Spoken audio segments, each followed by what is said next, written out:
Hello everyone, welcome to day 62 of Wild Writing in the Time of Corona.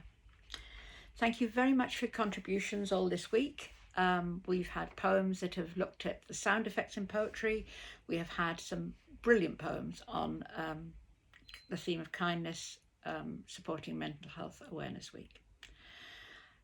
I'd like to have today's session again on how we use sound in poetry to create effects, and the list that I've created for you today should allow you to do that. So here are the categories. The first is a storm. The second is a boat. The third is a boy. The fourth is a beach.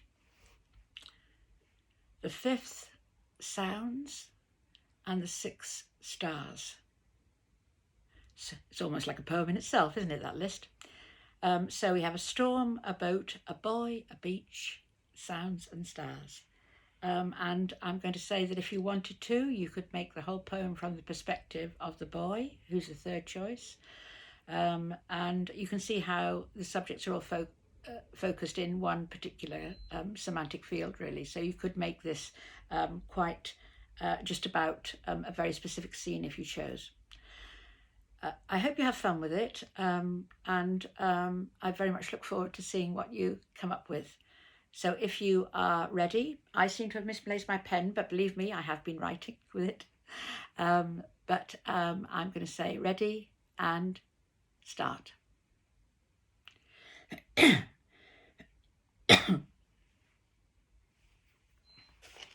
Welcome back. I hope you enjoyed writing that as much as I did. I found it quite a challenge, actually, and I really enjoyed it, and I'm afraid I wrote quite a long poem, which was surprising. So my choices were thunder and lightning.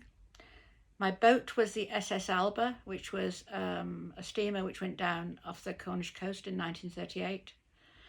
The boy was the boy whose dad owned a boat, who lived in St Ives.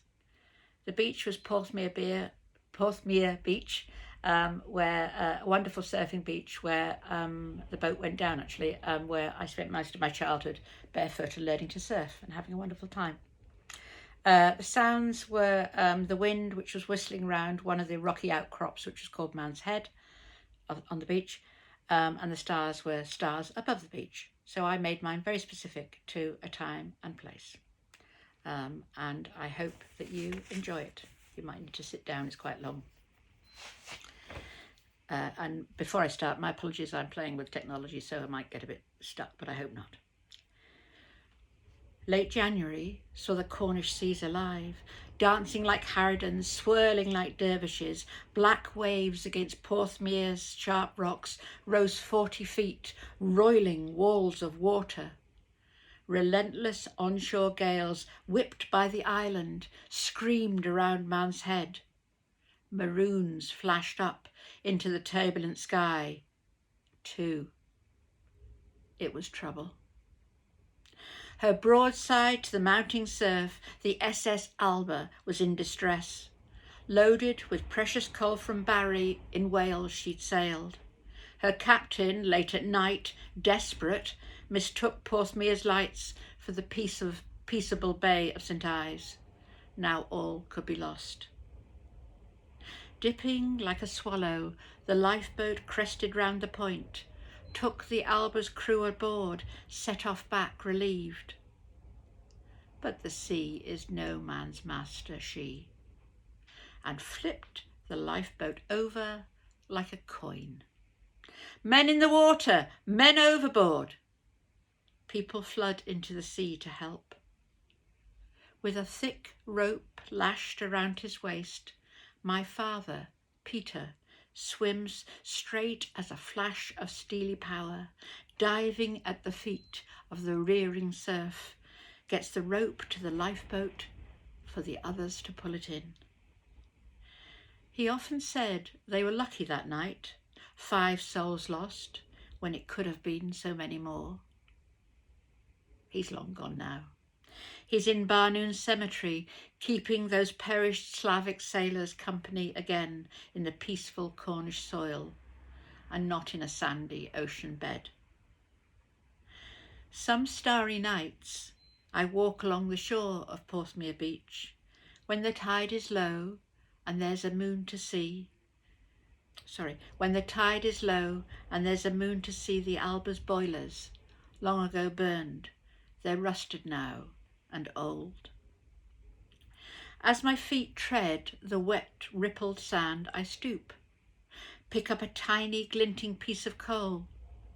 Funny that. That's what they used to say as we went down to the beach after a storm had passed. Fishing for coal, they'd ask. We'd nod, carry home our coal.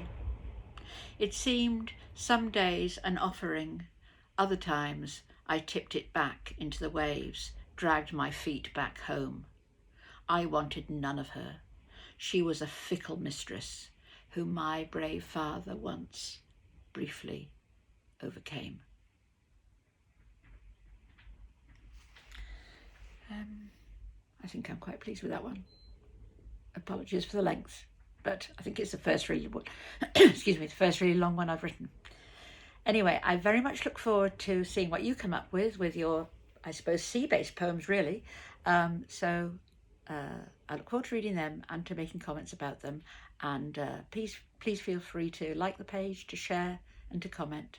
And I will see you tomorrow when it is day 63, which means, oh yes, we'll be doing something very different. So you take care till then. Bye-bye.